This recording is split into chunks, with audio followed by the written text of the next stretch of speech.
Hello everyone. Welcome to Meet Your Toastmaster podcast. I am your host, Toastmaster Neomal from Horana and Jaila Toastmasters Club. Today, I have a very special guest from Horana Toastmasters Club. He is a speaker, trainer, and a very distinguished Toastmaster from our fraternity. Please welcome DTM Moditha Sendanayaka. Hello, Moditha. How are you? Hi, thank you for inviting me to your podcast. So, Moditha, let's talk about speaking. Now, in my own experience, I have seen so many people find it extremely difficult to speak in front of a crowd. Even those who are fluent in the language also find it extremely challenging to address a crowd. Now, tell me and tell our audience why? Why? What is the reason of this? Yes? Yes, Niyamal, that's a nice question. There's a big reason for that. I had this issue many years back. Still, I have this issue. Would you believe that? We call this fear of public speaking. We might be very comfortable speaking to our spouse, maybe parents or our brothers, sisters, school friends, but that moment you go in front of an audience, especially filled with strangers, you'd feel that fear, nervousness, anxiety. We call this fear of public speaking. There's a technical term for this. We call this glossophobia. It's a phobia, just like other phobias in the world. People are very afraid of speaking in front of audience. It's a proven fact. And one research shows people would love dying rather going in front of speaking in front of people. It's that much of an issue. So that's a human thing. It's a common thing. If you're a human, we have this nervousness. But the most important thing, identifying that we have this nervousness, fright of public speaking, of speaking in front of audiences, and how we can overcome this situation. It's a natural thing. It's a very common thing. Many people around the world, it's a proven fact that they are really afraid of public speaking, and there are techniques how you can overcome this. So, with that explanation, I am pretty sure that most people are a bit relieved that they are belong to a large group of crowd. So, why don't you share some of these relaxation exercises and techniques that we can use to avoid these difficult situations? Yes, Modita? Yeah, I will give you two things. Number one, physically, and number two, mentally. Physically, it's an exercise. It's not a stretching arms, but something much focus on breathing. I do this. I have gained a lot of benefits from this. Just before doing a speech, or if you are practicing to deliver a speech, my recommendation is doing breathing exercises would give you that calmness. It will ease your nerves. For example, I'll demonstrate. Breathe in slowly and exhale slowly. If you can do several cycles of inhales and exhales consciously, you can ease your nerves. You can get rid of that. At least you can reduce that nervousness. The feeling that you have just before going in front of the audience, going on stage, you can overcome that physically. Mental exercise. I'm a big fan of this. Now, suppose you have something to deliver tomorrow. It can be a lecture, it can be a speech, and it can be a keynote even. Visualize tonight. If you are doing it tomorrow, even 1 hour before the actual delivery, visualize this. You are going on stage.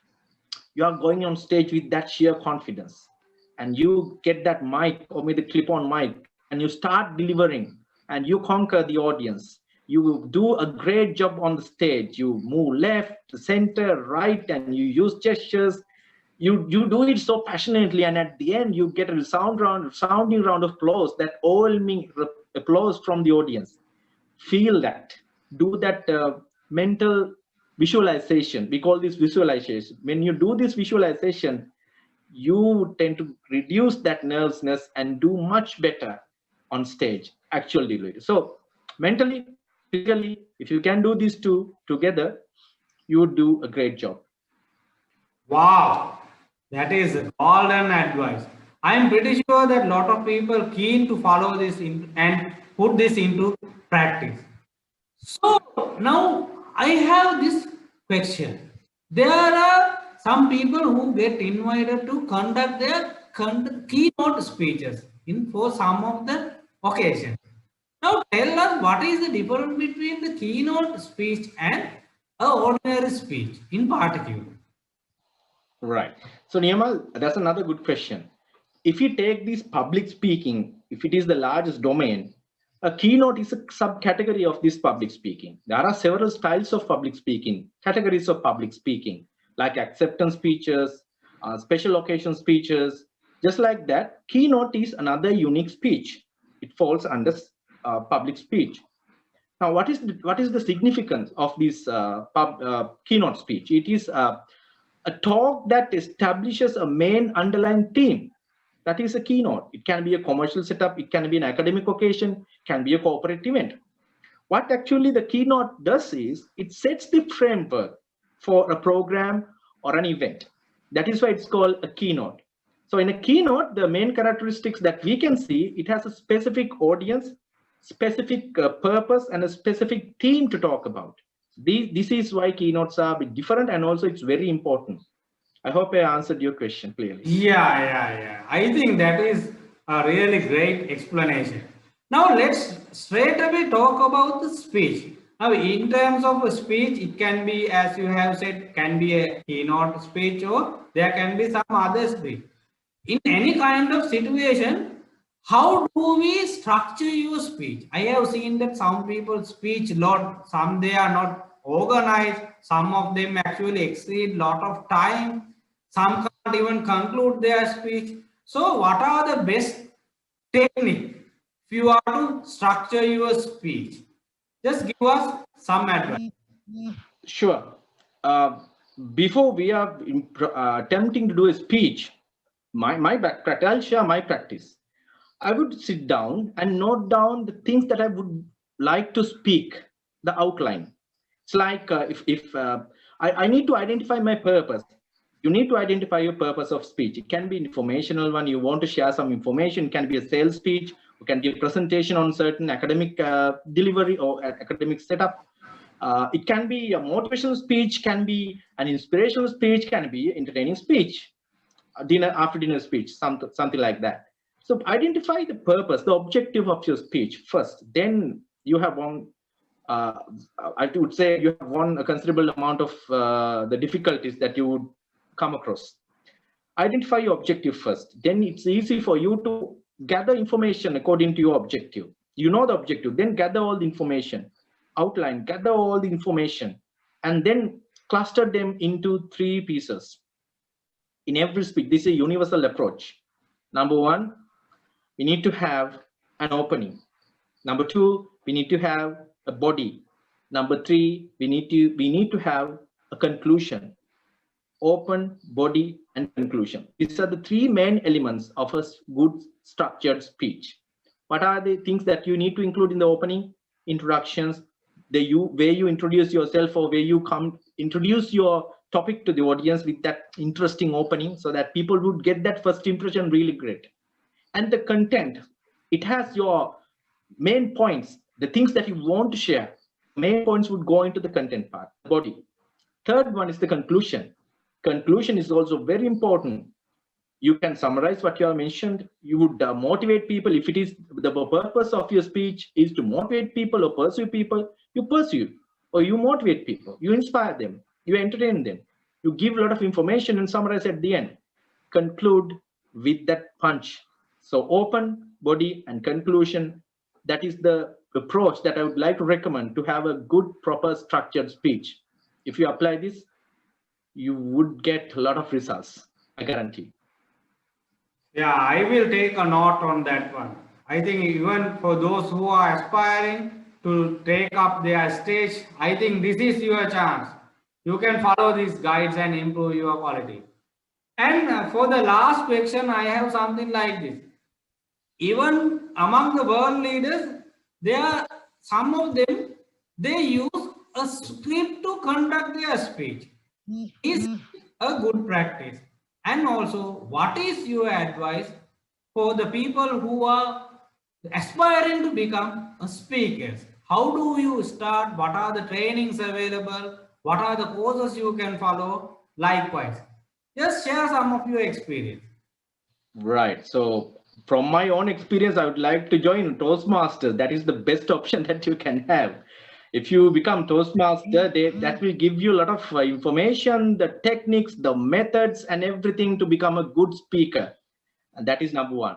And yes, I have seen some people, they are comfortable with reading out from a script, and some are really passionate, they can speak without a script. Uh, that is your own style. First, identify your own style. What is most convenient for you?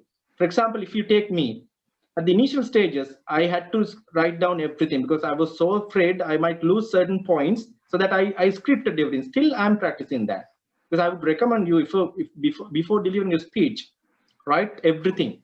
Then you know what you are going to tell. Now, next matter is, are you going to by heart it, or you have an idea about these points in your mind, and then when you deliver it without looking at the script, but you know what are the points are, so that you can connect the content with the points. It's based on your style. I can do both. So find the most convenient method. It can be a script, it can be you can by heart it and do deliver it, and very passionately you can do it. Whatever the method that you may use, remember one thing. My humble request is, speak from your heart. When you deliver, not just you are delivering something, there should be an audience to listen to that. They should feel the value of listening to you. It's a transaction. So when you speak, when you do a public speaking, you do a great job when you speak from your heart. Do it passionately, prepare really well. Then sometimes you can get rid of reading out of the script, and you can deliver that, punch really well. You have the credibility, you will gain the credibility of becoming a good speaker.